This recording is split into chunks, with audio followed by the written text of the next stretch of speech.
Welcome to the Movie Planet. I'm your host, Ethan Downing. Today, I'm going to talk about why I believe Secondhand Lions is secretly great.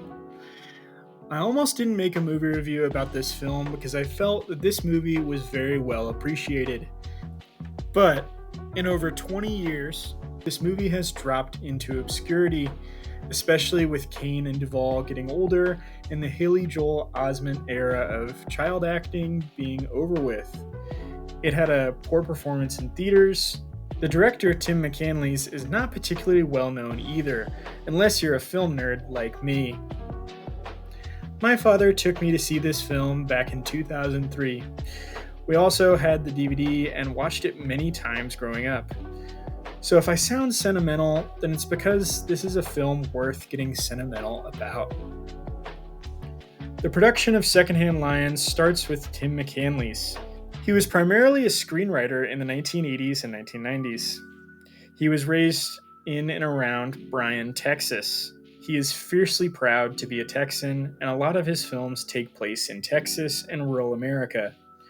He also really likes family films, especially ones that are good at eliciting emotion and tackle very serious topics. Tim was fed up with being a writer for hire in LA, so in 1992, he went off to Texas and wrote Secondhand Lions, which takes place in Texas. He said it was important to him that he write it on his own in his own time, with no deadlines or outside influences.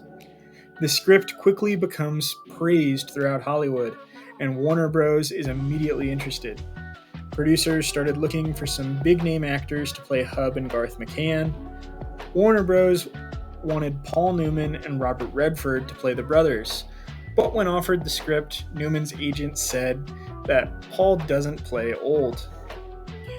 It's a good thing he said no to, because some of the producers wanted Secondhand Lions to be a Butch Cassidy and the Sundance Kid sequel, with Redford and Newman reliving the glory days of the Wild West to their great-nephew. But for them to do that, it would have to be set in the 20s, not 1962, which McCanlies didn't want.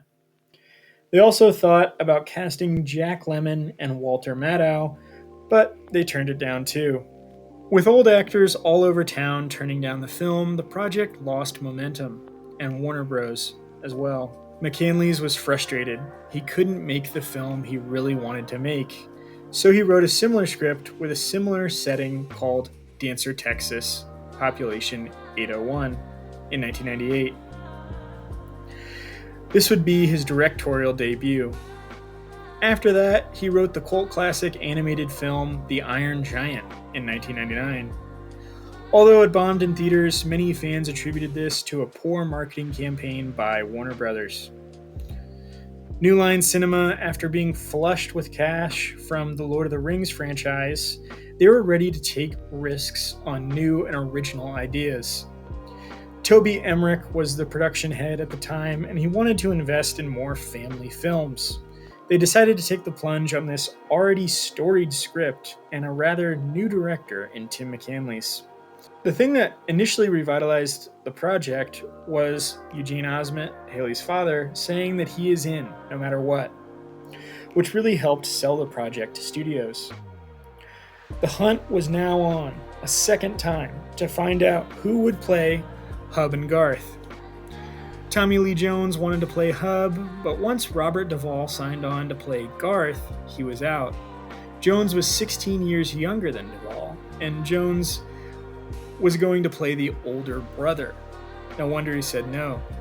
That's when they finally got Michael Caine, and Duvall switched to playing the older and grumpier Hub. This film opens on a mother and her son Walter, who she is dropping off at his great-uncle's house. The two uncles, Hub and Garth McCann, are rumored to be filthy rich from their adventures in Europe and Africa for 40 years. Walter is supposed to be there so he can learn what it's like to be real men like them. Once he's there for a while, he realizes that there might be more fact than fiction to their stories. I just rewatched it before making this video, and a lot of things became more clear to me as an adult than they did as a child.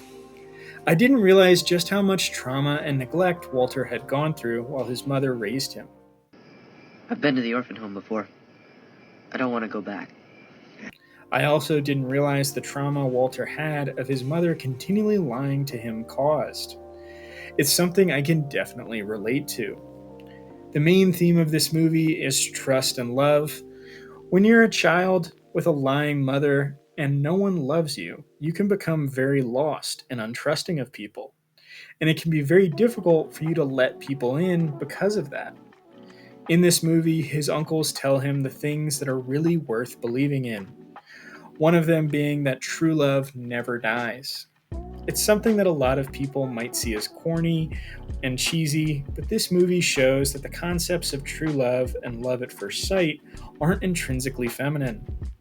It also shows that no matter how old you are, you still have something to give back to society, and you should not be so easily dismissed or rejected.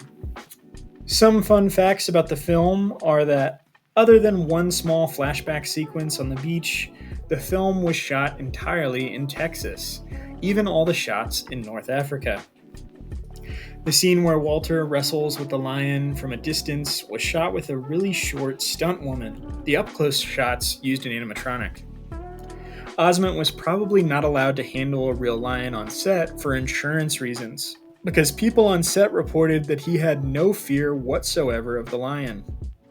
Another thing you might find funny is that this is the first movie I ever saw with Michael Caine.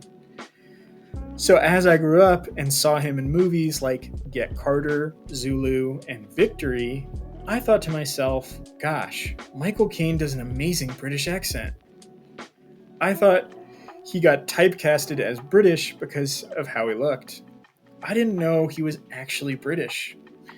Even after Goldmember, I didn't realize. But Myers isn't British either, so I don't feel too bad. I wonder if some kids saw Daniel Craig play Joe Bang in Logan Lucky and thought he was really white trash all those years he played James Bond.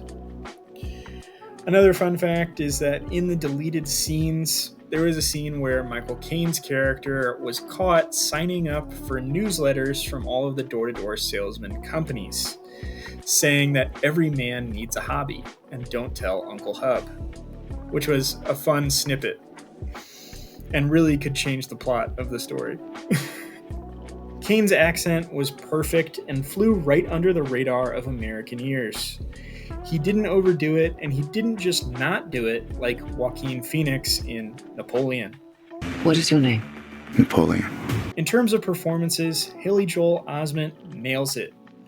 You really get the sense of a child going through separation anxiety, trauma, and complete and utter internal conflict. As the movie unfolds, Osment's ability to really sell worry and fear makes me worried for his character. I would also like to say that the showcase of old cars from all the traveling salesmen is really cool to see. And whoever did the wardrobe for May did a wonderful job. The driving gloves and the scarf tied below her chin really puts you in the 50s and 60s. All the dresses and accessories are so of the era that you would never see them today, whereas Hub and Garth's clothes would look normal in today's fashion. All that being said, with a budget of $30 million, it grossed $48.2 million worldwide, making it a box office flop. I think the reason why it was a flop was because the film came off as too lighthearted and sentimental in a post-9/11 America that wanted grit, anti-heroes, and cynical plot lines. PG ratings for live-action films can sometimes put them in an awkward limbo for audiences. People with children will primarily take them to animated films because they know that there won't be any profanity or frightening and intense scenes, whereas adults and teenagers will want more profanity, more frightening, intense scenes, because sometimes a live-action PG film can feel like a PG-13 film that had most of its comedy, human connection, and raw emotion corners rounded off. That is not the sense you get from this film at all. And sure, I want to see more blood during the sword fights, but seeing someone's arm get chopped off and blood spraying out would have been odd and off-putting when compared to the mood and tone of the rest of the film. It also doesn't focus on sports like The Sandlot or The Mighty Ducks, which can bring in a lot of people to watch a movie they never heard of. And Secondhand Lions isn't marketed as a hard comedy like Uncle Buck or Heavyweights. The cast is marketed to older audiences. I mean, how many little kids saw Robert Duvall in Apocalypse Now? This film really caught people off guard. It's a PG live action drama that's really serious at times, but it's still made for kids. Kind of like To Kill a Mockingbird, which was McCanlies' biggest inspiration. It came off as a quirky nothing burger of a movie that no one wanted to take a chance on seeing. But everyone who did end up watching it loved it. To this day, it seems to be a reliable standby in every DVD collection.